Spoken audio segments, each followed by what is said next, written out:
Now I'm guessing most of you are probably thinking, why on earth would anyone say no to a client who's willing to give you $10,000?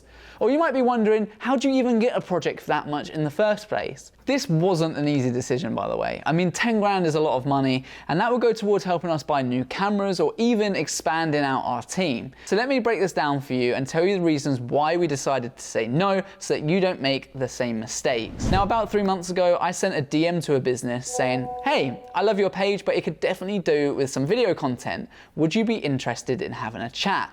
Now, we didn't get an instant reply and a little bit of time had passed, but then I got a message in my inbox saying, hey Ross, we're currently replanning our marketing strategy and video plays a big role in this. Would you be free for a call? So we had a chat. Then why don't we just create a series of short social videos that will actually really engage with your audience, and then as a result it'll get them clicking onto your website, which will increase your sales. They were clearly keen to work with us, so we put together a proposal based on their goals and how we could help them get there with our video content, and pretty much just repitched their ideas back to them. So number one, we knew that they'd love the ideas because they align with their goals, and number two, we didn't confuse them by throwing out all of our creative ideas at once. And now this is where things get really difficult.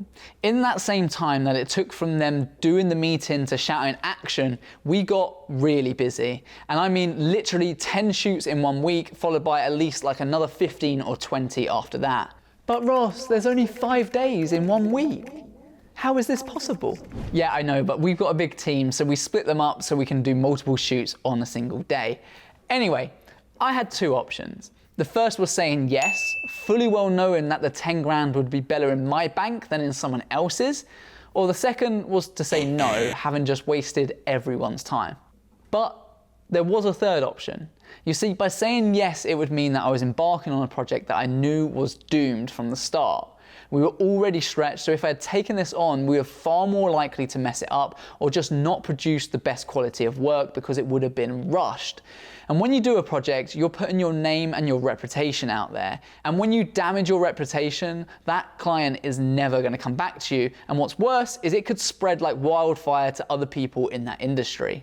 Now, by saying no simply meant that they would go elsewhere and probably not come back to us anyway. So I decided to take some of my own advice and use my freelancer matrix and reach out to the best person for that client. That way, I knew that I could keep the client happy and still make some money even though I wasn't involved.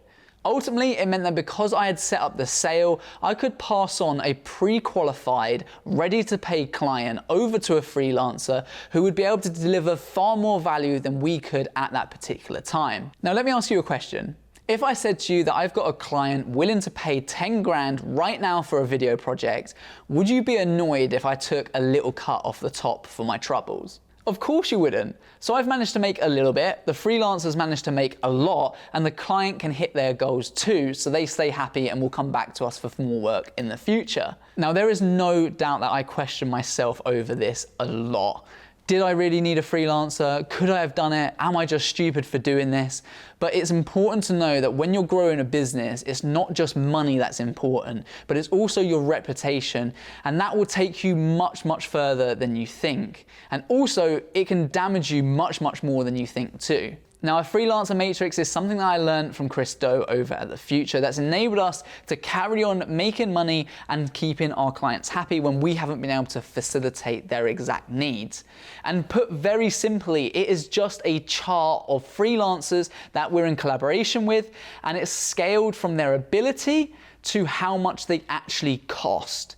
That way, if we know we need the top end person for ability, we will find the cheapest person for that level of expertise or skill set. Obviously, if they can't do it, we'll move to the next person and so on and so forth, or we will just pick the best person for that job. If someone has a sports background and we need someone for a sports client, then even if they're more expensive than this person, despite being the same level in terms of quality, we'll pick that person because they'll be best for our client. And you must remember that you can't always focus on the cost when it comes to these things as well, because if you take your cheapest person who does like an average job and they don't do the best value for the the client and miss their targets and their expectations, it's only going to look bad on you, and again, that's going to damage your reputation.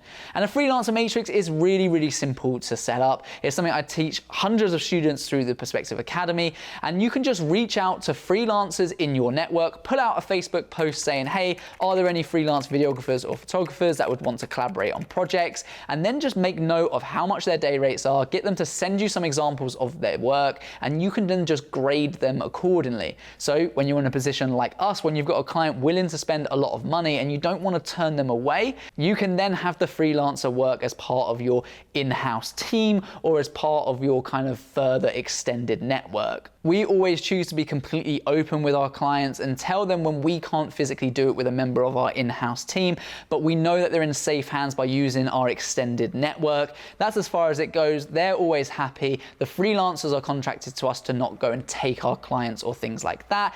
They get some money, we make a little bit off the top, the client stays happy, and when everyone does a good job, the client next time for the next project will come straight back to us. And if we're available, we will obviously do that job next time, or if not, we'll go straight back to that freelancer and send more work in their direction. And at this point in the video, you either need to know how our pitching process works for landing 10K clients by clicking on this video right here, or if you're starting out and you really want to grow your business fast, then you'd be crazy not to click this video right here with my top 5 tips for growing a video production company.